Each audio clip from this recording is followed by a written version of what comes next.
हरिओम। आज 26 मार्च है और यहाँ मेरा जो कैंप चल रहा था अभी कल खत्म हुआ। आज लोग डिवोटीज वापस जा रहे हैं। 22 लोग थे, बहुत अच्छा लगा सब लोगों को। अब अभी हम टॉपिक में आए। कल हमने बताया था कैसे बैठना है। अब बताए क्यों ये ध्यान करना है। भगवान खुद ही बता रहे हैं क्यों ध्यान कर। ध्यान करने का फल क्या है, ध्यान करने का पर्पस क्या है। श्री भगवान उवाच तत्रैकागम तत्रैकाग्रम मनः कृत्वा यत चित्तेन्द्रियक्रियः उपविश्यासने युञ्ज्यात् योगमात्मविशुद्धये। क्यों करना है? ना मन को शांत करना है। और फल क्या है? आत्म विशुद्धि, माने चित्त शुद्धि। टेक्निकल शब्द में उसको चित्त शुद्धि कहते हैं। ये आसन बताया, प्राणायाम बताया, और अभी ध्यान और प्रत्याहार बता रहे।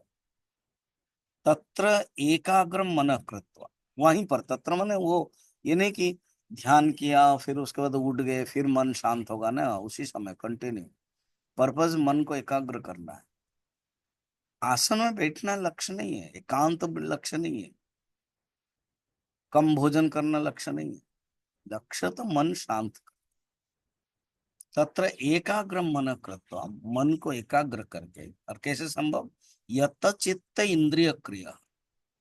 इंद्रिय, चित्त और उसके जो क्रिया है, इंद्रिय के जो क्रिया है, इंद्रिय के जो विषय भोग है, उस सब को कंट्रोल करके, मन के एकाग्रता करके, अंतःकरण शुद्धि के लिए, चित्त शुद्धि के लिए समाधि का अभ्यास करना चाहिए। विषय आसन युंज्यात्, समाधि का अभ्यास करे।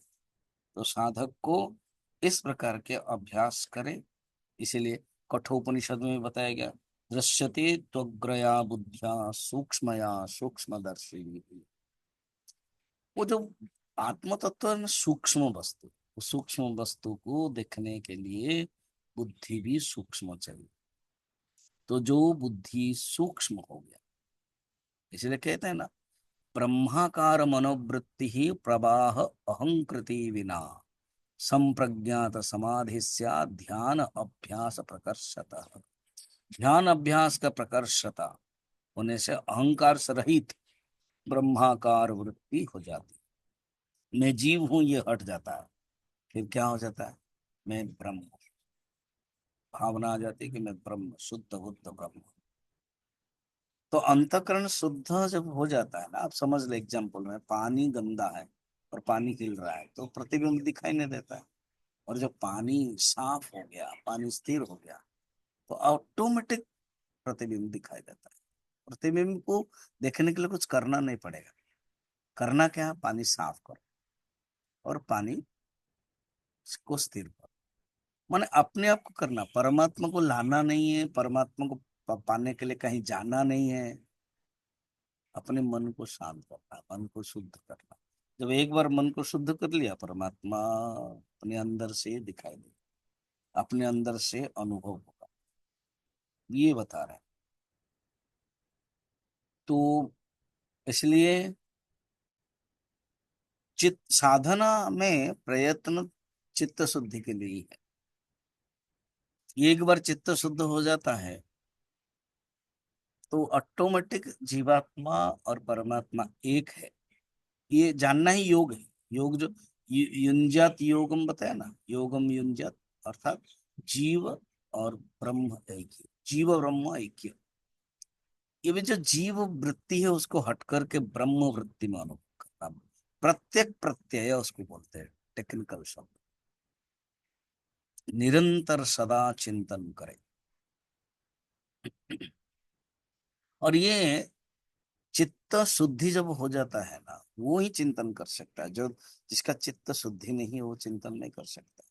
वो व्यवसायत्मक को बुद्धि नहीं कर सकती, वो अव्यवसायत्मक का बुद्धि है।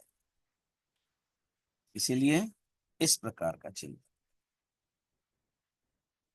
अब विशेष रीति फिर बता रहे हैं आगे के उत्तरार्ध में, शरीर को स्थिति कैसे रखना है, क्या है।